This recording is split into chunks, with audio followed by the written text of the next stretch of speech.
If you're a gamer on a budget, you still want a PC that delivers incredible performance without breaking the bank. While super high-end rigs are amazing, not everyone needs or can afford that kind of powerhouse. But that doesn't mean you have to compromise on quality or future-proofing. For $1,500, you can build a system that offers fantastic performance, reliable components, and great value for money, all while staying ready for the latest games for years to come. That's why we've teamed up with XPG and ADATA to put together this great looking and performing $1,500 gaming PC. Now, when we think about a gaming PC with a set budget, we have to be a bit more cautious about the parts that we choose because, firstly, we don't want to exceed that budget, but more importantly, we want to make sure that we're getting the very best bang for our buck with components. And because this is a gaming PC, the GPU is going to be at the heart of the build and will likely swallow up most of that budget anyway. On the flip side though, I think there is room for sacrifice when it comes to aesthetics, so we're also prioritising how the build looks in all its glory. Now before we get into the build and those all-important benchmarks, let's talk about what we've actually got here, the parts themselves, starting things off with the CPU. Now, while I'd love to throw a 7800X3D or 9800X3D into this system, that's not going to be feasible on our budget, so instead we need to think a bit more conservatively. Which is why we went with the Ryzen 5 7600X. It's currently priced around the same as the non-X part, so it gives us some extra value considering it gives us much higher clock speeds of 4.7 GHz on the base clock and 5.3 GHz boost clock, along with 6 cores and 12 threads, making it perfect for a budget gamer. It's not the latest chip on the market when comparing to the 9600X, but at $50 more, that's a choice that you'll have to make if you have the extra cash to splash on having the latest CPU. Though prices have already come down since its initial launch, so we may see the 9600X fall even more in the very near future. Now when it comes to motherboards and sticking with a theme, only one really springs to mind, and that is the NZXT N7 B650E with its white armour that really stands out and will be a key centrepiece to our build. It also packs in tons of features, including a potent 16+2+1 power phase design rated for up to 90 amps each, support for Gen 5 storage, which is perfect if you want to future-proof your system for the next generation of blazing fast SSDs, and includes Wi-Fi 6E and plenty of USB ports, ensuring you'll have all of the connectivity that you need for peripherals, streaming setups, or even VR gear down the line. Plus, the board's compatibility with NZXT's CAM software means you'll have no trouble managing your fan curves and RGB lighting to match your build's aesthetics. For the memory, we've gone with XPG's Lancer Blade RGB DDR5 32GB 6000MHz. Being AMD, we've gone for the sweet spot of 6000MHz to keep the Infinity fabric in check, and 32GB is more than enough for even the most modest gaming build right now. And being white means that it ties in with the rest of our system, while also giving us that all-important RGB, which, as we know, makes everything look and perform better. For our storage and keeping within budget, we've gone with the ADATA Legend 970 Pro 1TB NVMe drive. It's a Gen 5 drive, but thanks to the Innogrit IG5666 controller, ADATA have been able to keep prices a little lower than the competition, while still offering blistering fast performance of up to 14,000 megabytes a second on the read and 11,000 megabytes a second on the write speeds. Available in up to 4TB capacities, we've gone with the 1TB to fit our budget, but obviously go with whatever your budget allows. As while speed may change slightly from capacity to capacity, the extra space really is the only major difference. But if you want to save some cash here, you could always plump for a Gen 4 or even a Gen 3 drive instead. Now for games, we've gone with the 7700XT from Sapphire. But this one is a little special as it's the Pure model, which means it's white, and I will admit it's one of the best looking graphics cards on the market with its striking all white design. Packing 12GB of VRAM and being perfectly positioned for 1440p gaming, it's also the perfect card for high refresh rate 1080p gaming as well, or even for those who want to maybe dabble in a bit of light 4K gaming. Though of course you will have to reduce the quality settings a little bit or make use of FSR to help boost performance back up, especially if wanting to utilise ray tracing. Now, I'm all about looks, and Sapphire have something kind of sneaky up their sleeves, as for around the same price you can actually bag yourself the Frostpunk 2 version.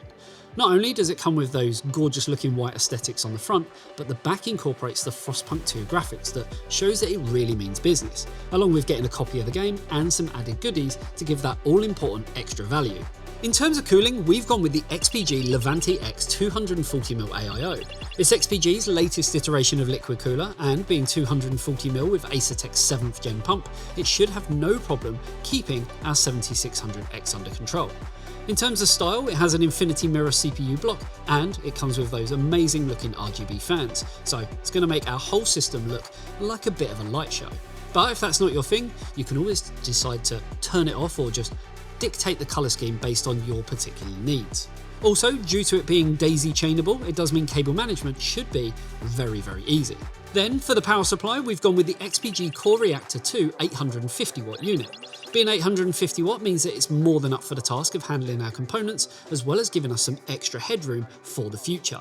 And being ATX 3.1 compatible also means that we have the latest technologies and standards at our fingertips, including that all-important 12V PWR connector if you're using an NVIDIA-based GPU, of which we're not using one today, but it's handy to have regardless. It's also 80 plus gold and cybernetics platinum, fully modular, and comes in this really amazing looking white, which again will match our case very nicely.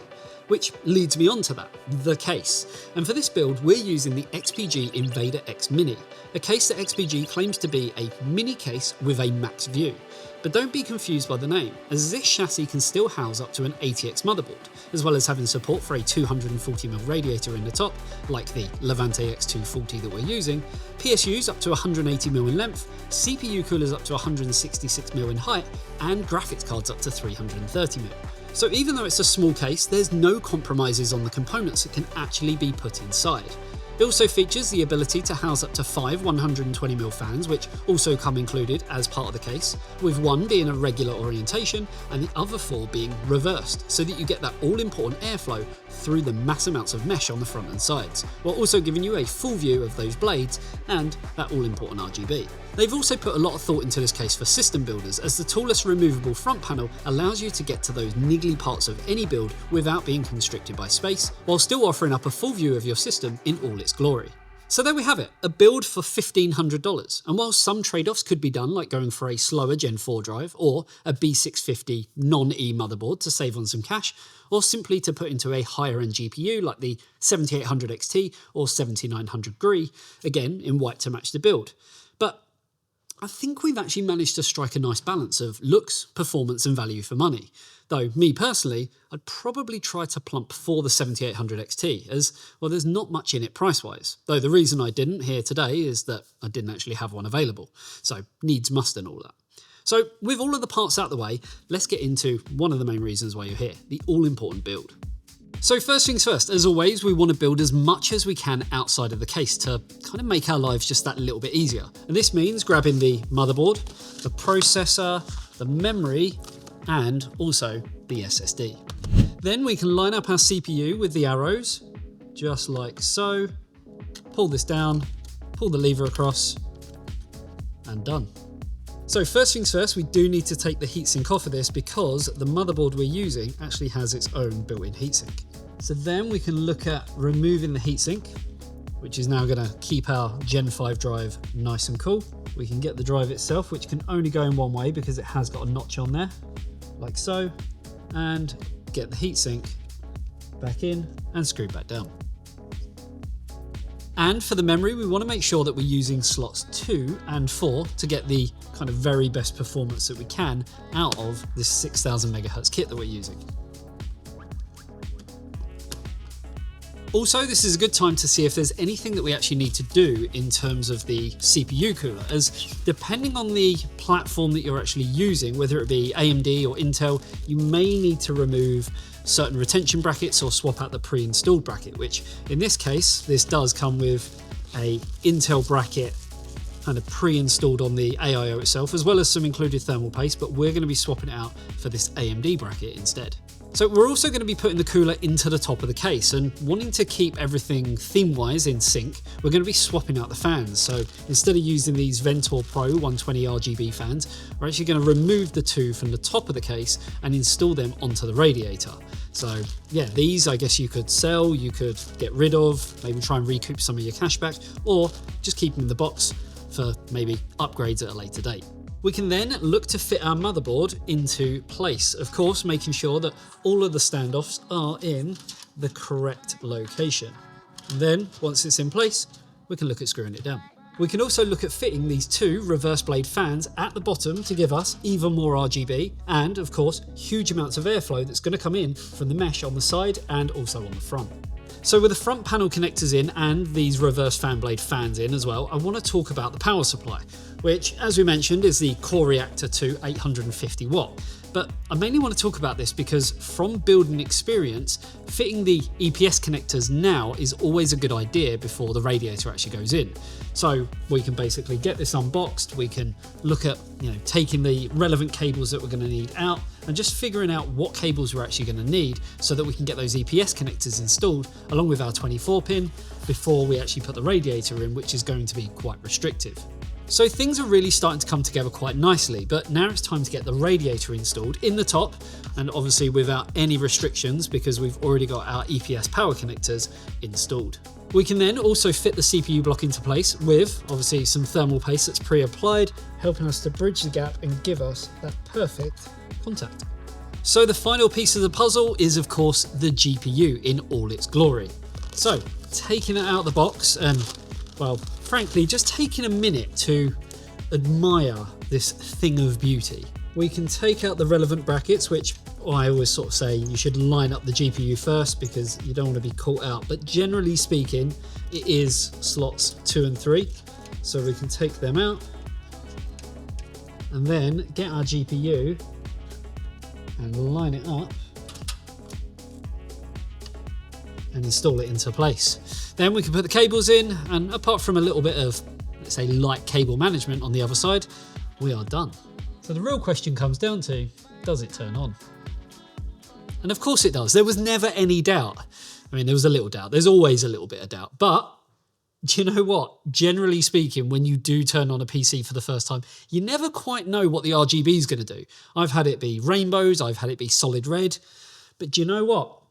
For this type of build, with the white just coming on straight away as default, it kind of works. Obviously, we need to change the color of the memory, or we need to change the color of the fans to kind of, sync up with the memory. But I think overall, that looks pretty damn clean and a little bit sort of fitting for this time of year. But I guess the real reason that you're here, apart from all the glitz and glam, is to see exactly how this is going to perform. So let's get into them glorious, glorious benchmarks. Starting things off with some eSport titles, and with Apex Legends coming up first. It's here where we see some really strong performance whilst in-game at 1440p with high settings, with performance sticking pretty closely to the 144 FPS cap that the game has by default.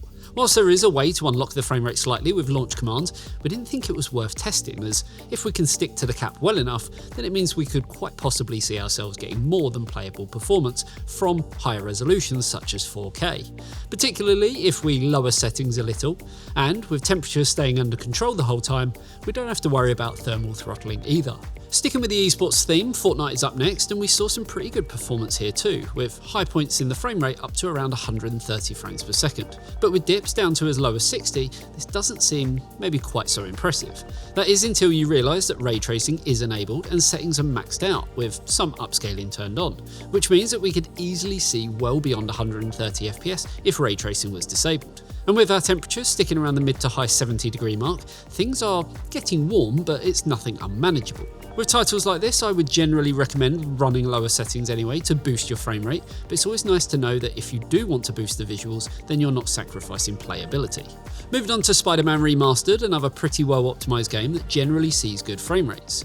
It's here where we see an average of around 240 FPS while swinging around New York City. Temperatures are again sticking to around the mid-70s, which is pretty typical for gaming, so well, there's nothing really to worry about here, and it shows that the system with its 5 fans is doing its job well. The performance is obviously more than welcome, but what's more impressive is that we're running this with ray tracing turned on, and that's just the magic of frame generation. Obviously, you could disable frame gen if it isn't your thing, and you'd still be getting perfectly playable frame rates.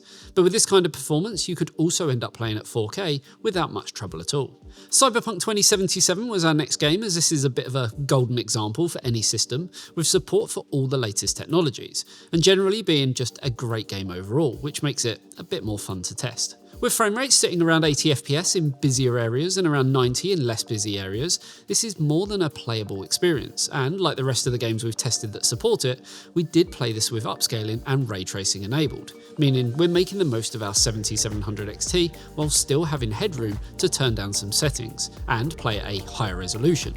Or if you want to increase the visuals a bit and play at a lower frame rate, then you still have enough headroom to be getting playable frame rates. And with the CPU temperature sticking around the low 70-degree mark and the GPU sitting around the mid-80s, we also have plenty of cooling headroom to allow for steady levels of performance. To finish up, we tested one of the most intensive games that we own, which is Alan Wake 2, and it's no surprise to say that it did struggle a little more with this title. But with frame rates still sitting around 70 to 80 FPS for the most part, this is still more than enough to play this kind of game. Temperatures here are pretty much what you'd expect. The CPU takes a bit of a backseat to the GPU and is only at about 60 degrees as a result, while the GPU is at a higher 80 degrees for the most part, but that's still a perfectly reasonable temperature, especially for such an intensive game. Again, ray tracing is on, but given how intensive this game is, we only had it on low, and again there are options which would sacrifice settings to allow you to play at a slightly higher resolution, as this is a very impressive game in terms of the visuals, and me personally, well, I'd much rather prefer to take in the details. So there we have it, a $1,500 gaming PC build done. And yes, as I mentioned earlier, you could tweak things about a bit to free up more budget for maybe a higher end GPU. But I feel that would be at the mercy of sacrificing some of those awesome looking aesthetics of the whole build, which I'm actually extremely pleased with. And it would be a shame to have to take this one apart because, especially as it is about 0 degrees outside, it's rather fitting and kind of looks, well, extremely clean and kind of frozen in a way. Let me know, what parts would you change if anything? For me, I guess for most people, a lower end motherboard would help cut down on costs, maybe even going for a Gen 4 SSD. But the drive that we've put in there for the price that it is comes in extremely competitively. The other thing I really like about this build is, well, it's extremely quiet and we haven't actually done anything to the fan curve. This is basically as it comes. Now remember, if you want to buy any of the parts featured in this build, then there is a full list below, and it helps us by giving us a little bit of a kickback as well, which is always hugely appreciated. I also want to say thank you to ADATA and XPG for sponsoring this build because it's always great working with their components, and I'll be honest, I'm actually really liking this case. So yeah, that's going to kind of wrap this one up. Hopefully you enjoyed the video. If you did, a like and a sub to the channel would be amazing. And if you love what we do, then you can also help support us by joining the super special Patreon family, where you'll get access to a whole host of goodies, including behind the scenes content, bi-weekly game nights, access to a lot of our testing data, and much, much more. The link is, as always, down below. Thanks for tuning in. I'll see you in the next one. See you later, guys. Bye-bye.